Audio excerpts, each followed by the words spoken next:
Hey guys, I'm going to the Lake District tomorrow and I am pretty excited. That's why I've got these on. So yes, I look like a little bit of an idiot, but I'm just uber pleased that these have finally come out because it's been so long since I've had a weekend in the winter mountains. So these are going straight in my backpack. So as I'm packing, I thought that I would bring you along with me to show you what I am bringing along. So sunglasses, like I said, if it's snowy you can almost guarantee that you'll need some sunglasses with you. So obviously first thing is waterproofs. These things should be an essential in your backpack, like year round. So I've got some waterproof trousers and then a couple of jackets as well. So they will always sit in my rucksack, whatever the weather, because you know sometimes you set out and it's sunny and then suddenly the rain comes from nowhere. That's just the UK. What can you do? So then next thing, not in my backpack, but what I will be wearing is some good winter trousers. So I take a couple generally because they tend to get a bit mucky. So I've got some nice thick trousers to take. Winter trousers generally have a more of a windproof, waterproof property to them. Sometimes they have a gaiter function, so you can fasten them around your boots if you're going through deep snow or water. So they're great. And then next piece I'm going to show you is just winter walking gold, and it is of course the gilet. These things are insane. Like, they have completely revolutionized my walking gear, because sometimes, you know, you actually get really hot but you don't want to take your jumper off, so you take your coat off, you put one of these on instead, and boom, you're like the right temperature. So some thick soft shells will be coming with me.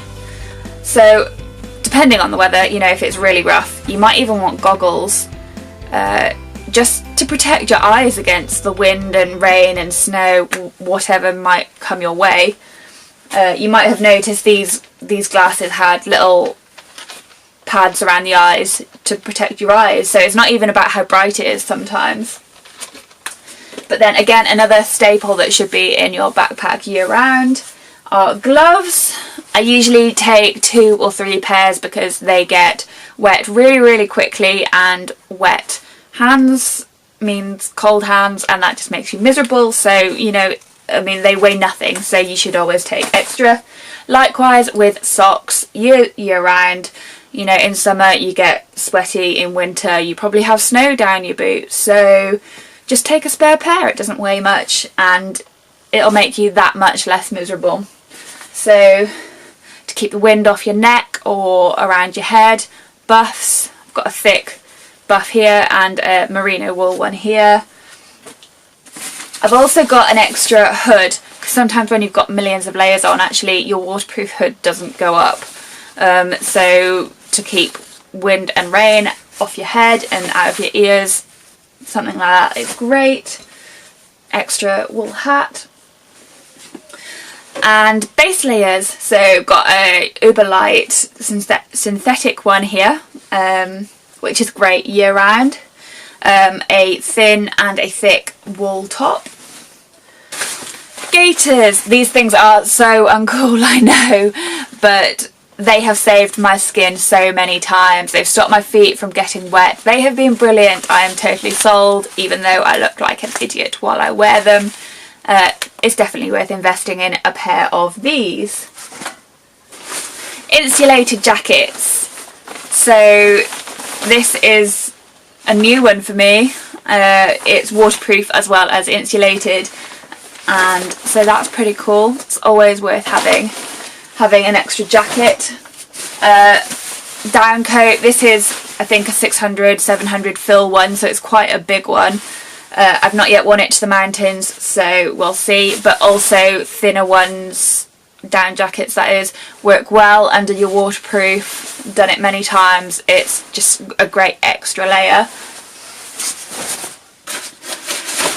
Obviously you'll want a good comfy rucksack. This is a 30-litre one.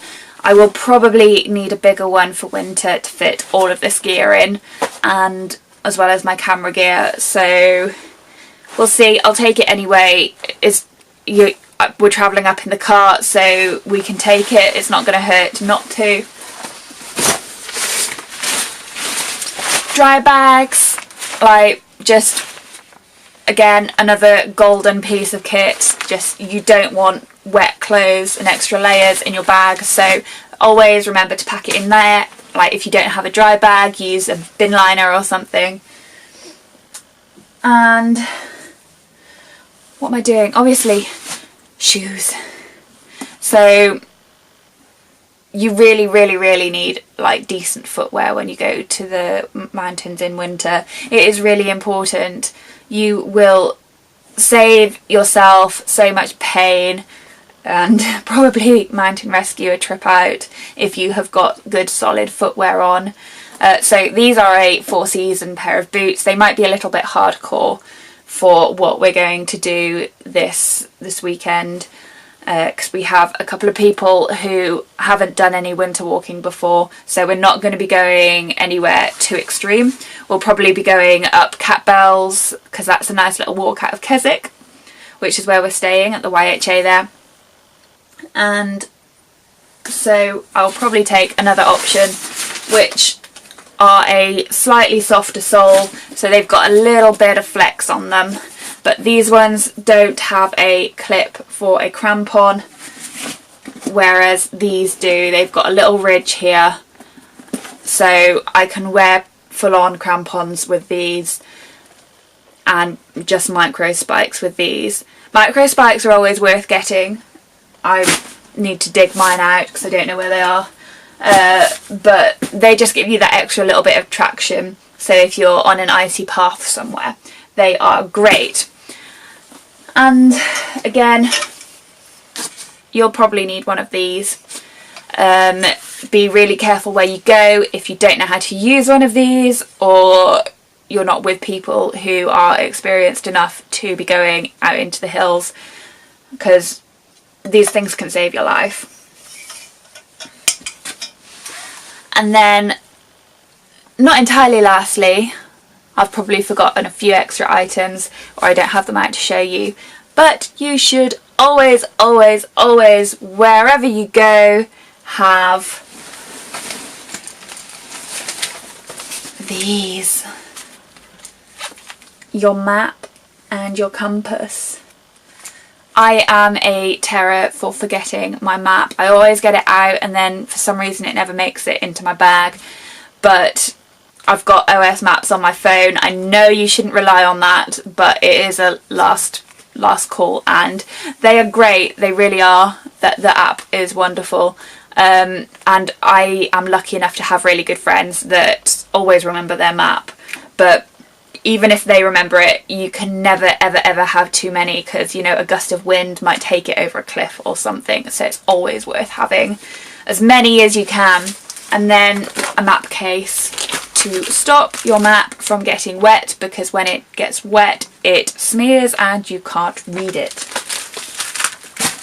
So that's pretty much everything that I am going to be taking with me, other than a few extra bits and bobs for just being in the youth hostel. So yeah, I hope to see you out on the hill soon.